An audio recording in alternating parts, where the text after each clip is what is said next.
শুধু পটল আর পটল। কখন পটল চাষ করবেন? সাধারণত পটলের কাণ্ড, লতা বা বীজ আপনি কার্তিক মাস থেকে চাষাবাদ করতে পারেন। প্রিয় দর্শক, আপনারা একটু দেখতে থাকেন, একটু মনোযোগ সহকারে দেখেন, দৃশ্যগুলো দেখেন। এই দেখেন, শুধু পটল আর পটল। এই পাশের দৃশ্যগুলো দেখতে পারেন। দেখেন, কোথাও আপনি ফাঁকা পাবেন না, এত পটল যা কল্পনার বাহিরে। এ দেখেন, পটলগুলো কিন্তু ওজনে ব্যাপক এবং এই পটলটা কিন্তু সবচেয়ে বেশি লম্বা হয়ে থাকে। এই দেখেন দর্শক, কি দেখতে পাচ্ছেন আপনারা একটু মনোযোগ সহকারে দেখেন। দেখেন, এই আমরা সাধারণত এই মাছা বলে থাকি। একটু আপনি গভীরভাবে যদি পর্যবেক্ষণ করেন তাহলে কিন্তু এর ফাঁকে ফাঁকে প্রচুর পরিমাণে পটল আপনারা দেখতে পাবেন।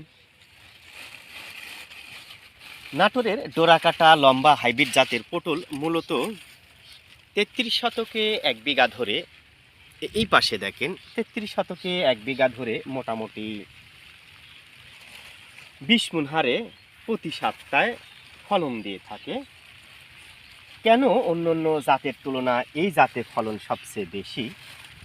কারণ এই জাতের পটল একটু লম্বা হয়, তুলনামূলক বেশি ধরে থাকে, গাছগুলো সবুজ থাকে, সতেজ থাকে। আপনারা দেখেন প্রিয় দর্শক, আমরা কথায় নয় কাজে বিশ্বাসী। এই দেখেন, এই দেখেন, কোথাও কিন্তু আপনি ফাঁকা পাবেন না, এত পটল যা কল্পনার বাহিরে। প্রিয় দর্শক, এই দেখেন, এই পাশে আসেন, আসলে কি দেখাবো, যেদিকেই তাকাবেন শুধু পটল আর পটল। প্রিয় দর্শক, যারা এই পটলের বীজ, কাণ্ড এবং পলিব্যাগে উৎপাদন করা চারা পেতে চান, আমাদের সাথে যোগাযোগ করেন। ইনশাআল্লাহ আমরা এই জাতের বীজ আপনাদের সরবরাহ করব, কাণ্ড বা লতা সরবরাহ করব।